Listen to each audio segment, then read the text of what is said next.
Hey, this is Nick Reimer from Pour All Concrete. Today I'll be doing a product review of the Milwaukee battery-powered electric trawler. It is a 2-foot walk-behind edger trawler, so this ring will spin. I'm gonna hopefully walk through a few things if I find any issues, if I find any problems, and anything I can let you know.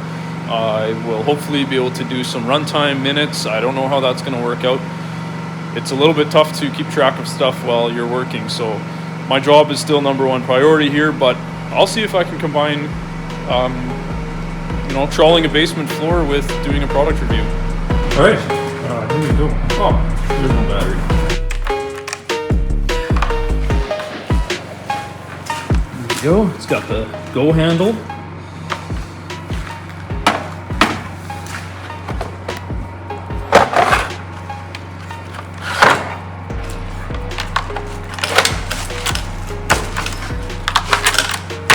There, clips in.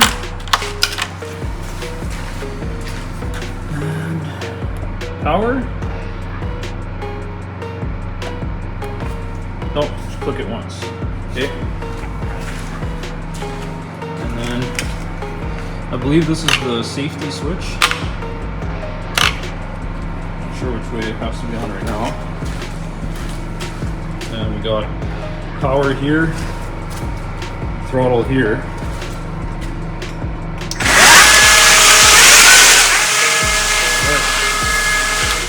That is on. Let's get this pan seated properly.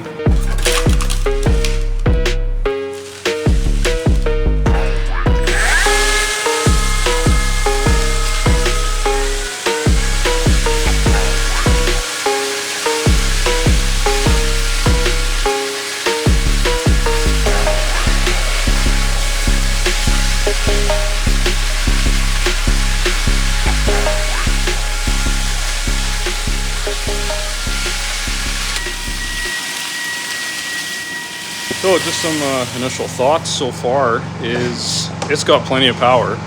I don't really notice that being an issue. I haven't been bogging it down yet, but we'll see. And yeah, otherwise it's quiet. It performs well. It feels very normal. Other than to get it going, I'm so used to just hitting the throttle. And this, you have to flick a power switch on and then rev it up. And once you flick that switch on, it almost kind of surprises you that it just starts spinning immediately. So it feels a little weird. You'd get used to it. I would like to see them make it just a lot more like a regular machine. Otherwise, like, you can't really complain. As soon as you get used to it, I'm sure it's going to be totally fine.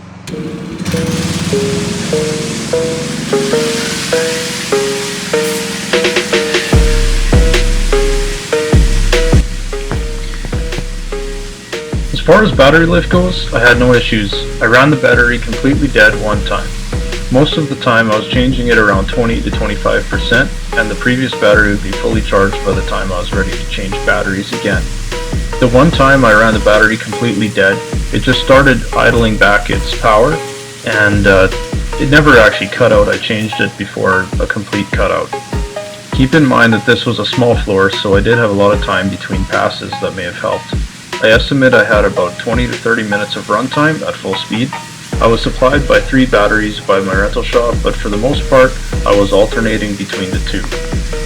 So I'm about finished up with the Milwaukee. I could not continue using it for the blading process. The blades were not adjusted properly for, whatever, they're just not adjusted properly.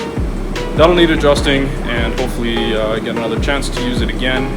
But overall, it worked good. It works just as well as any other trawler. It's a little bit heavier, which maybe also helps with blading, which I didn't get to experience that. So just to summarize my thoughts, I think if you're a guy that maybe does a lot of small floors, basements, garages, things like that, enclosed areas, I'd say less than 1,000 square feet, where you're not using a rider trawler, then you could get away with using maybe 2 MX fuels.